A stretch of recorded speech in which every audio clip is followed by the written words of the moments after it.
조금씩 스며드는 영화 채널 시네브로의 이지입니다. 네, 안녕하세요. 반갑습니다.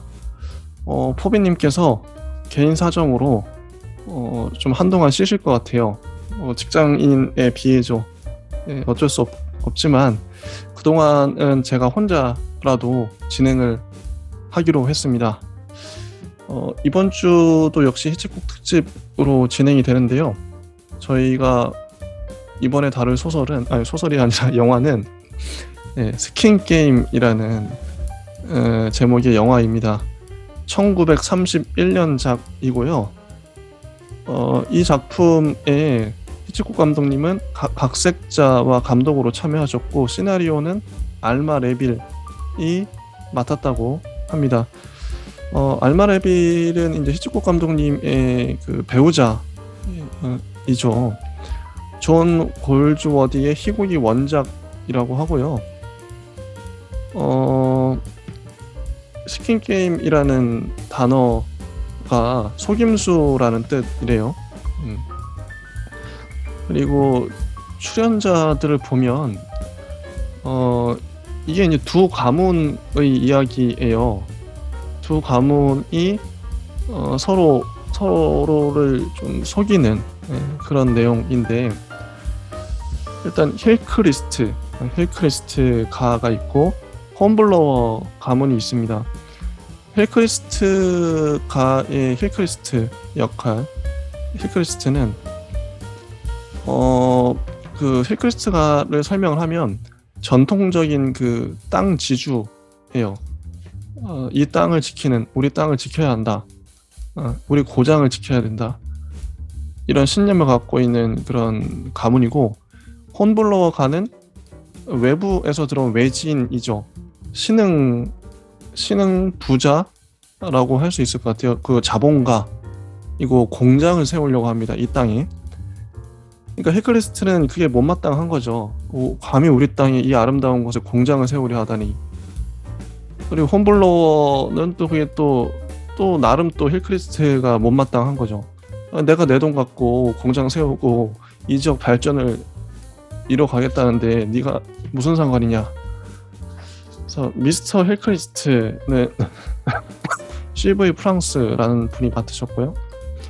미시즈 힐크리스트는 헬레나이의 이 두 부부의 딸이 있어요. 질이라는 딸인데 질 에스몬드가 맡았고, 힐크리스트 가의 하수인이랄까? 신복이 있는데 더커라는 사람이 있습니다. 더커가 에드워드 챔프맨, 그리고 홈블러워가의 미스터 홈블러워는 에드문드 그웬, 그리고 찰스가 아들이에요. 존 롱던, 그다음에 클로에는 찰스의 와이프인 거죠. 며느리. 필리스 콘스탐이 맡았고, 랄프는 찰스 동생인데, 남동생인데 프랭크 로턴이 연기를 했습니다. 뭐 이런 식으로 두 가문의 이야기예요. 자, 한번 본격적으로 그러면 이야기를 바로 들어가 보도록 하겠습니다. 첫 장면이 어느 시골에서 웬 청년들이 도끼로 큰 나무를 베는 장면으로 시작해요. 근데 이 장면도 모르겠어요. 이때 당시에 그 유성 영화들이, 흑백 영화들이 공통점인 것 같긴 한데 되게 다큐멘터리적입니다. 영화라기보다는 오늘날의 관점으로 봤을 때 다큐멘터리 같은 느낌이에요. 딱딱 끊어지는 느낌. 이걸 뭐 다큐멘터리라고 봐도 무방할 정도로, 그 첫 장면만 봤을 때 말이죠.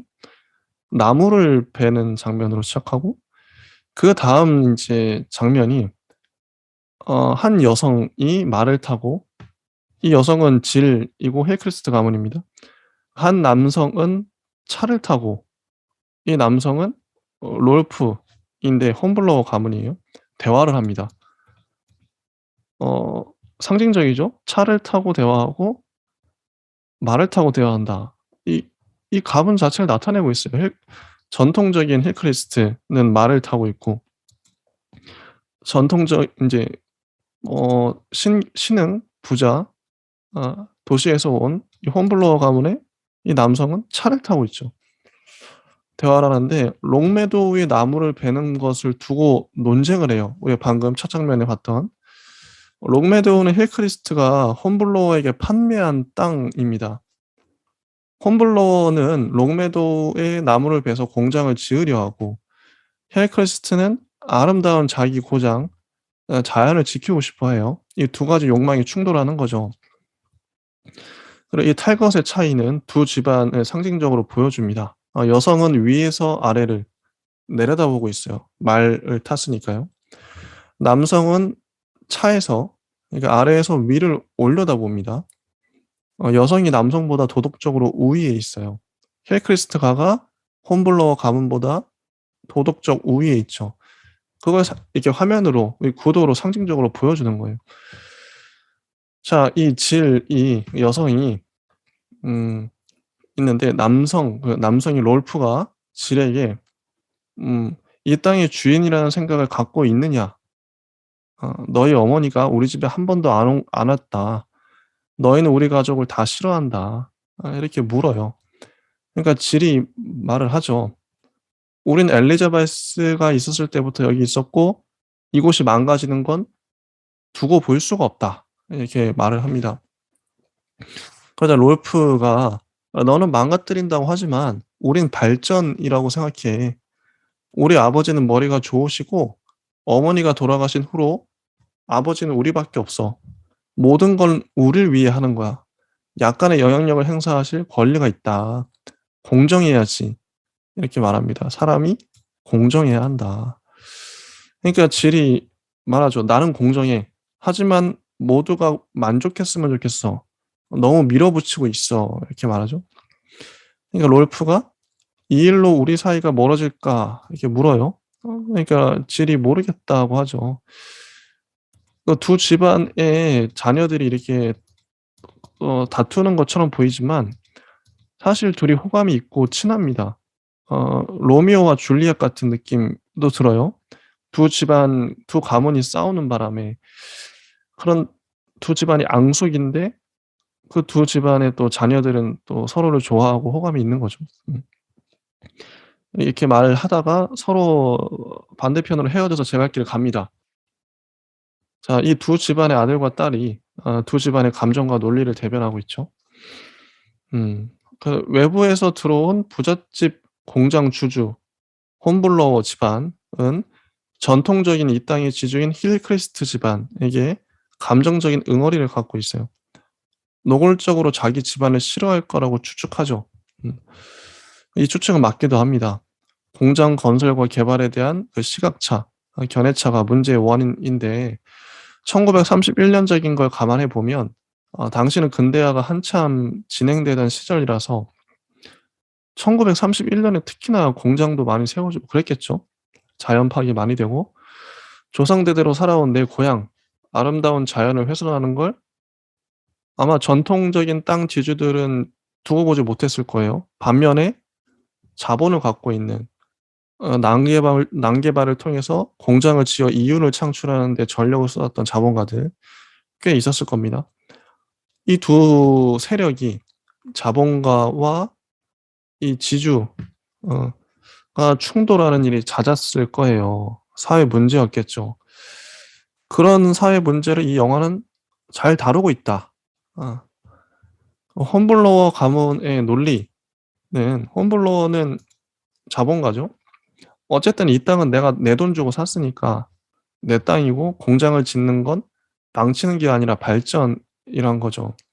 지역 사회에도 공장이 이득을 가져올 것이란 논리이고 반면 힐크리스트 가문의 논리는 여긴 조상대대로 살아온 우리 땅이고 아름다운 자연을 보존해야 하고 내 고향 우리 땅이 망가지는 걸 보고만 있을 수 없다. 이 두 논리는 팽팽하게 맞섭니다. 역사적으로 보면 근대화가 진행되던 시기에는 홈블러 가문이 대체적으로 승리했어요. 자본가가 승리했죠.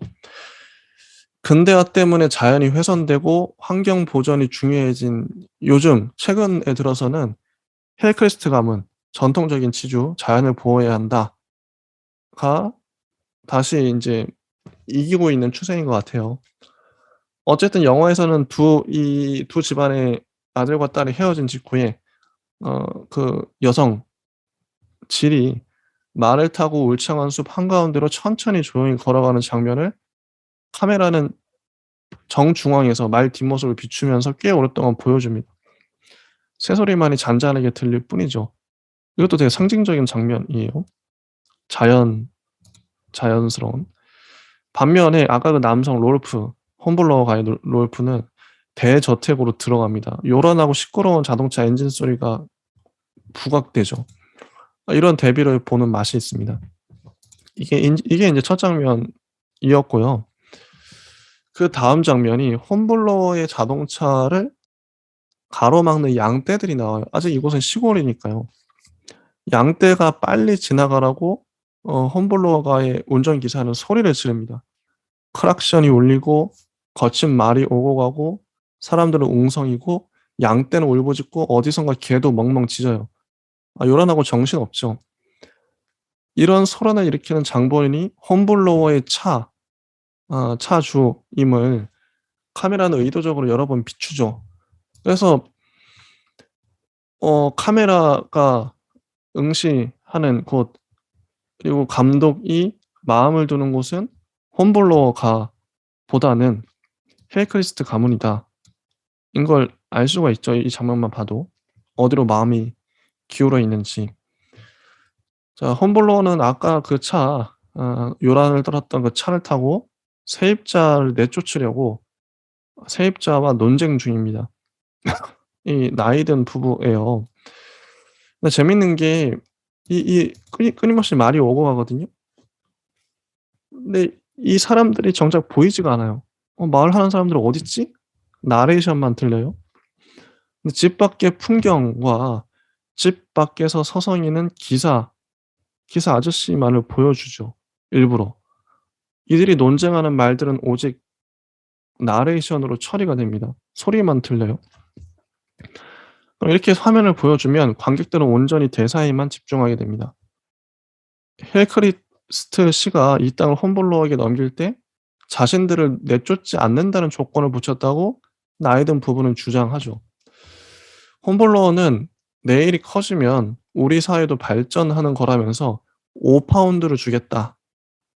당장 이 방빼 이렇게 하지만 이 부부는 50파운드를 줘도 안 된다고 말하죠. 그러니까 당장 집을 떠나라고 홈블러는 협박합니다. 자, 이 두 노부부, 제크먼 부부인데요. 이 부부는 힐크리스트 씨에게 가서 하소연을 해요. 홈블러가 롱메도우뿐만 아니라 센트리도 인수해서 공장을 지으려 한다고 그들은 말하죠. 고발합니다. 힐크리스트는 이 부부의 말을 들으면서 창밖을 봐요. 근데 자연이 공장지대로 바뀌는 모습이 카메라에, 그러니까 힐크리스트가 상상하는 모습이 카메라에 그대로 재현되죠, 실제 화면으로. 히치콕은 자신의 영화에서 주인공의 내면적 심리를 이미지화해서 이런 식으로 보여주기를 즐깁니다. 제크먼 부부를 보내고 힐크리스트는 아내에게 가서 말하죠. 홈블로어가 약속을 파기했다고 말이죠. 제크먼의 집을 쫓아냈으니 말이죠. 이제 그 땅에 사는 임차인들도 모두 쫓겨나게 생겼습니다. 어떤 강한 책임감을 느끼는 거죠, 힐크리스트는. 자기가 땅을 팔았으니까. 그래서 아내와 그 하수인 더커와 함께 대책을 강구합니다. 그리고 곧 홈블로어가 힐크리스트를 직접 찾아와요. 두 주인이 만난 거죠. 두 거물이 만난 겁니다.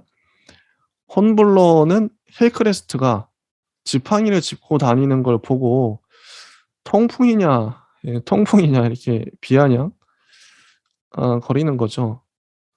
그러면서 홈블러 자신은 조상이 없고 과거도 없고 미래만 있다. 이런 또 의미심장한 말을 툭 던져요. 힐크리스트는 임차인을 내쫓지 않겠다는 약속을 홈블러가 깼다고 말을 합니다. 홈블러는 자신은 정 따위는 관심 없고 그것을 인부들의 집으로 쓸 계획이다, 이렇게 말하죠. 거기 사는 40명이 무슨 일을 하고 있지? 이런 말도 내뱉어요. 그러니까 일도 안 하면서 땅이나 차지하고 있다. 이거 극단적인 자본가의 논리를 보여주고 있는 것이죠. 자네는 자네 방식대로 이 마을을 만들기 원하고 나는 내 방식대로 이 마을을 만들기 원한다. 이곳은 우리 둘이 살기에 너무 좁다. 이런 말까지 해요. 홈블로어가 공장을 짓겠다고 하자 수백 년간 지켜온 평화와 행복을 망치는 짓이라며 완전히 속임수, 이때 이제 스킨 게임이라고 말합니다. 홈블로어는 내 앞을 가로막는 사람은 오래 버티지 못한다고 말해요.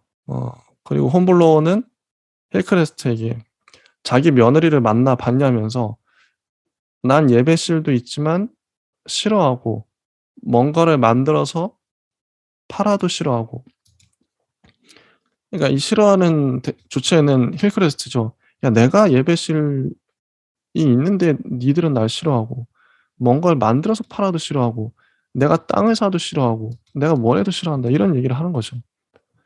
당신들은 너무 원하는 대로만 살아왔다, 이렇게 말해요. 이젠 그렇게 못 살 거라고도 말합니다. 홈블로어는. 힐크레스트는 전쟁을 하자는 소리냐 이게 묻죠. 열받아서. 병든 몸으로 자존심만 세우려는 불쌍한 사람이라고 홈블로어는 힐크레스트를 비난합니다. 난 이 마을의 지도자가 되고 싶다고 홈블로어가 말하죠. 이곳을 부자 마을로 만들어주겠어. 자기가 이 땅을 둘러싸고 있다고 또 말합니다. 전쟁이라고 선포하며 홈블로어는 떠나요. 자, 이제 점점 이미 이제 전쟁이 시작된 거죠. 홈블로어와 힐크레스트의 전쟁이 이렇게 시작됐습니다. 그리고 숲을 보여주는 장면인 줄 알았는데 그 카메라가 뒤로 이렇게 빠지면서 숲 그림을 프린트한 인쇄물 이미 드러나요. 벽에 붙은. 카메라는 점점 멀어지면서 그걸 보여주고 있고 그 옆에 숲 프린트 옆에 남자들의 그 웃는, 어떻게 보면 비웃는 모습이 들립니다. 홈블러와 사람들이 모여서 떠드는 장면이 보여지죠. 시내 같아요. 도시의 어떤 전경입니다. 땅 경매가 곧 시작되니까 다 모여들고 있는 것이죠, 사람들이. 그리고 아까 홈블러가의 찰스의 아내를 보고서도 힐크레스트 가문 그 부인은 그냥 지나칩니다. 이를 홈블러 가문을 괘씸해하죠. 힐크레스트는 덕커를 대리인으로 내세워서 경매에 몰래 참가합니다.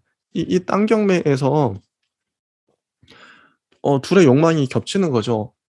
어떻게든 힐크레스트는 땅을 지키기 위해서, 땅을 보존하기 위해서 그 땅을 자기들이 다시 사야 되고, 홈블러는 그 땅에 공장을 지어야 되니까 그 땅을 사야 돼요. 이런 두 욕망이 부딪히는 겁니다. 어떻게든 둘 다 이기려 하겠죠. 힐크레스트는 덕커를 대리인으로 내세워서 경매에 몰래 참가하고, 그 찰스의 아내 클로에는 덕커의 친구를 보고 정신이 혼미해져 뒤에 기대고 앉아 있습니다. 그 센트리의 경매가 시작됩니다. 경매인은 말하면서 헛기침을 계속해요. 이 장면 참 재밌어요. 그 캐릭터를 잘 잡았죠. 경매인이 그냥 말하면 좀 재미가 없으니까 웃음 포인트, 개각 포인트를 잘 잡았습니다. 그리고 옆에 브링클 씨가 땅의 뭐 경매 조건을 발표하는데 뭐라 웅얼거리는데 하나도 안 들려요. 여러분은 신경 쓰실 게 없다고 경매인이 말까지 하죠. 누군가 크게 말하라고 말해도 아무 소리도 안 들립니다. 브링클 씨가 말하는 게. 무척 웃긴 장면이에요. 너무 재밌어요. 경매가 곧 이제 시작됩니다. 이것도 명장면인데요. 2,000파운드로 시작을 해요. 낮은 금액이죠. 홈블러가 2,500을 불러요. 덕커가 3,000을 불죠. 덕커는 힐크레스트의 대리인입니다. 몰래 속여서. 3,000, 그러니까 홈블러가 3,500, 덕커가 4,000, 홈블러가 4,100, 이런 식으로 카메라가 왔다 갔다 하면서 보여줘요. 홈블러가 4,100을 불렀을 때 그때 이제 덕커가 4,200, 홈블러가 4,300 이렇게 100씩 올라가는데 카메라가 왔다 갔다 하거든요. 이게 되게 긴장감 있고 재밌어요. 리듬감도 있고. 덕커가 6,000까지 불렀습니다. 홈블러가 더 이상 손을 안 들자 낙차를 이제 뭐 이렇게 지팡이로 이제 퉁퉁 치면서 낙차를 하려고 해요. 그때 이제 마지막에 홈블러가 금액을 또 100을 늘리죠. 6,800까지 홈블러가 불렀습니다. 7,000까지 덕커가 올리죠. 7,100 뭐 이렇게 왔다 갔다 해요. 계속 7,200, 7,300 이렇게 계속 올라가죠. 서로의 얼굴이 계속 보여지고 9,000까지 힐크레스트가 불러요. 상당합니다. 중간에 이제 덕커가 이제 더 이상 이제 좀 이게 애매하니까 힐크레스트 눈치를 자꾸 보는데 7,200대 힐크레스트가 이 경매에 참가를 해요. 그래서 이 홈블러와 힐크레스트의 대결이 된 거죠. 9,000까지 힐크레스트가 부르고 낙찰되려고 하자 한동안 조용하다가 누군가 9,500을 부릅니다. 상당히 큰 돈인데요. 이때 힐크레스트는 더 큰 돈을 부르질 않아요. 어쨌든 홈블러에게만 뺏기지 않으면 된다. 이런 것이죠. 어쨌든 안심이다. 홈블러는 낙찰을 포기하고 힐크레스트는 낙찰을 포기하고 땅이 9,500을 부른 신사에게 넘어갔습니다. 근데 이것도 속임수였어요. 홈블러는 힐크레스트가 타고 있는 차에 가서 말합니다. 아까 낙찰한 사람은 자신의 대리인이라고 말이죠. 아까 자기 며느리에 대한 부인의 태도 때문에 자신이 그 땅을 샀다고 홈블러는 말합니다. 자신이 큰 돈을 지불한 대가를 치르게 할 거라고 말하기도 해요. 자, 홈블러가 속임수를 썼으니 힐크레스트 부인도 자기도 스킨 게임 속임수를 쓸 거라고 말합니다. 둘이 점점 이제 대립가 심해지는 거죠. 한편 덕커는 홈블러 며느리 클로에의 비밀을 아는 어떤 자와 대화를 합니다. 이 비밀을 힐크레스트와 부인은 알게 되죠. 힐크레스트는 전혀 내키지 않는다고 말해요. 이게 이제 나중에 크게 이제 되는데, 며느리 클로에에 대해 할 말이 있다면서 에이미 힐크레스트 부인은 홈블러에게 편지를 보내요. 홈블러는 명예훼손죄를 들먹이며 복수를 말합니다. 도대체 뭐 때문에 나를 부르는 거냐? 클로에는 아버지가 파산한 적이 있다고 말할 뿐이에요. 하지만 더 큰 일이 있었죠. 클로에는 덕커와 정원에서 은밀하게 만납니다. 둘이서 하수인과. 덕커는 클로에를 협박해요. 이 며느리를. 야, 너 이런 일 있지 않았냐? 클로에는 신사가 되라고 사정하기도 하고 협박도 했다가 돈을 내밀기도 합니다. 회유하기도 했다가 덕커는 홈블러가 싫다고 말해요. 클로에는 짐승, 비겁한 자라고 말하죠. 협상이 결렬되어 있습니다. 홈블러는 결혼 전에 자신의 몸을 파는 여자라고 힐크레스트 부인이 말해서 알게 됩니다. 그러니까 클로에가 성매매를 잠깐 했던 거죠. 이 찰스를 만나기 전에 그걸 숨겼던 거예요. 당대 1930년대였으니까 얼마나 컸겠어요. 그게 치명적인 약점이었겠죠. 클로에는 처음에는 부인하지만 증인까지 와서 아까 경매장에서 증인이 있었거든요. 증인이 와서 결국 시인하게 됩니다. 내가 그런 일이 있었다. 힐크레스트 부인과 홈블러는 협상을 해요. 이 장면도 참 재밌어요. 바라보는 장면이. 참 히치콕 감독님은 이런 구도를 참 잘 만드시는 것 같아요. 당사자들은 속이 타겠지만 타들어가겠죠. 하지만 보는 사람은 재밌다. 홈블러는 힐크레스트가 이 비밀을 발설하지 않겠다는 조건으로 아까 9,500파운드에 샀죠. 그 땅을 4,500파운드에 팔기로 협상합니다. 무려 6,000 거의 5,000? 5,000불을 손해보는 거예요. 홈블러 앞에서 힐크레스트 부인과 덕커에게 성경책을 위해 손을 올리고 맹세하기까지 하죠. 홈블러는. 이게 뭐 억울하지만 어떡하겠어요. 이렇게 큰 비밀을 알아버렸는데. 클로에는 커튼 뒤에서 힐크레스트와 질이 대화하는 걸 듣고 사정하죠. 자신의 과거를 다르게 각색해내려고 말이죠. 찰리에게. 찰리가 여기로 오고 있어요. 자기 남편이요. 찰리는 결국 이제 힐크레스트한테 쳐들어와서 말합니다. 덕커가 다 말해줬다고. 그런 여자의 아이는 싫다고. 클로에는 지금 임신한 상태예요. 아이는 싫다고 말하죠. 찰리가 덕커를 위협하는 바람에 덕커는 클로에의 비밀을 폭로했어요. 이걸 또 이제 홈블러는 다시 또 쳐들어와서 몸싸움을 벌이죠. 덕커와. 니 때문에 이제 소문이 다 나버렸다고. 클로에는 겁을 잔뜩 먹고 물에 빠져서 자살합니다. 아, 홈블러는 힐크레스트를 저주하죠. 힐크레스트는 진심으로 죄송하다고 말하고 홈블러는 위선자라고 말하며 떠납니다. 결국 두 가족 모두 파국이에요. 그리고 아까 그 힐크레스트에게 하소연하러 왔던 제커먼 부부, 노부부는 다시 집으로 돌아가게 됐다고, 감사하다고 말하려고 힐크레스트를 찾아오죠. 하지만 되게 침울한 분위기였고 다시 돌아갑니다. 힐크레스트가 마지막으로 대사를 해요. 저 사람들에 대해서는 잊고 있었군.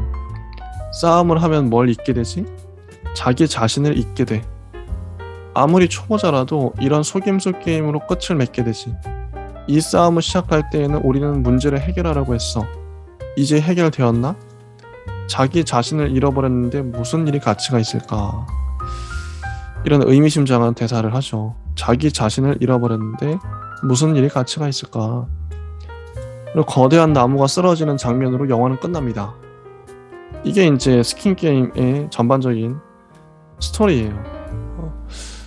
두 가문이 이렇게 싸우고 결국 홈블러는 클로에 며느리도 잃고 손자도 잃고 돈도 손해보고 떠났죠. 이 땅을 떠나겠다면서 떠났고, 힐크레스트도 물론 이제 사람을 잃지 않았지만 큰 충격을 받았죠. 자기들 때문에 한 사람이 자살까지 했으니까.